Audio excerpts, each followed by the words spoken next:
Alors dans cette vidéo, on va étudier une citation de Camus qui est « Il faut imaginer Sisyphe heureux ». Donc cette citation, elle est issue du mythe de Sisyphe, et le mythe de Sisyphe, c'est une œuvre d'Albert Camus qui fait partie du cycle de l'absurde. Donc il faut savoir que Camus, au cours de sa vie, il a voulu écrire 3 cycles, le cycle de l'absurde, le cycle de la révolte, et il n'a pas pu terminer le cycle de l'amour puisqu'il est mort avant d'avoir fini toutes ses œuvres.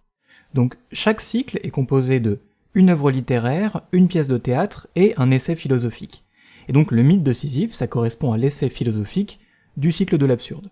L'œuvre littéraire, c'est L'étranger, et la pièce de théâtre, c'est Caligula. Donc ça, c'est pour comprendre un peu mieux vraiment le contexte général. Ensuite, plus précisément, dans le mythe de Sisyphe, cette citation, elle se situe à la toute fin, et c'est juste après que Camus a fait une sorte de description de ce qu'est justement le mythe de Sisyphe en lui-même. Alors, le mythe de Sisyphe, c'est un mythe de l'Antiquité grecque, et en fait, la punition de Sisyphe pour avoir désobéi aux dieux, c'est de soulever une pierre en haut d'une montagne et éternellement de la laisser retomber. Et donc, pour l'éternité, Sisyphe, sa punition, c'est de soulever cette pierre, de la monter en haut de la montagne et de la voir redescendre, et éternellement de redescendre avec elle, de la remonter, etc. Et donc Camus, il observe et il commente en disant que cette punition, elle est absurde. Finalement, pourquoi à chaque fois remonter la pierre, si c'est toujours pour la laisser retomber? Donc ça, on peut l'écrire. Pourquoi remonter la pierre? Finalement, ça n'a pas de sens, puisque éternellement, elle redescendra. Et Camus, en fait, il fait une comparaison entre ça et l'existence humaine. Finalement, notre vie, c'est un peu identique. Pourquoi vivre si à la fin c'est pour mourir? Pourquoi soulever la pierre si c'est pour la laisser retomber? Ça n'a pas plus de sens en réalité. Le but, dans ces deux cas, la finalité, est absurde. Tout ce qui compose notre existence, c'est un peu comme la remontée de cette montagne. On soulève notre pierre, mais au final, le but est vain, puisque à la fin de notre existence, la seule chose qu'il y a pour Camus, c'est la mort, et donc finalement, c'est un petit peu comme faire retomber la pierre. Tout ce que l'on a fait au cours de notre existence sera annihilé, sera supprimé, et les réussites qu'on a eues, les gloires que l'on a eues, la famille, les joies, etc., finalement c'est annihilé. Donc, encore une fois, pourquoi vivre si c'est pour mourir? Et ça, c'est précisément la question en fait que Camus pose au début du livre, le mythe de Sisyphe.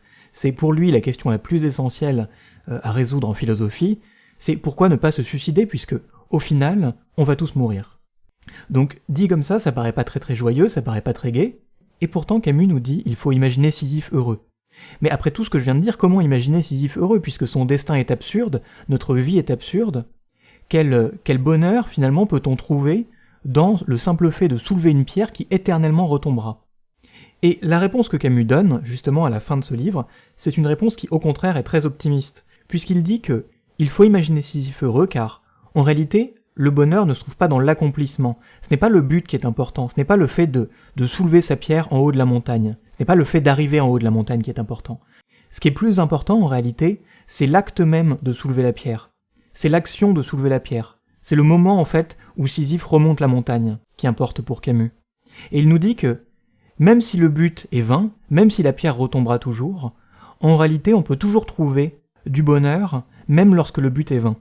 Et c'est pour ça que la phrase qui précède justement cette citation, il faut imaginer Sisyphe heureux, c'est « La lutte elle-même vers les sommets suffit à remplir un cœur d'homme ».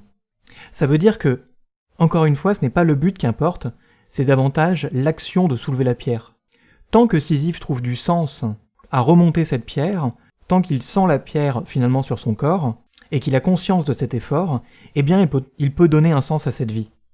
Peu importe le but, encore une fois, c'est le sens que l'on donne à notre vie qui est important. Et justement pour relativiser finalement l'accomplissement, le but, par rapport à l'action même, on pourrait faire une comparaison avec la musique. Puisque dans une musique, ce qui est important, ce n'est pas finalement d'attendre la fin de la musique, mais ce qui est important dans une musique, c'est davantage la mélodie tant qu'elle se déroule. Tant que la musique est en cours, eh bien on peut y trouver du sens, on peut y trouver du plaisir.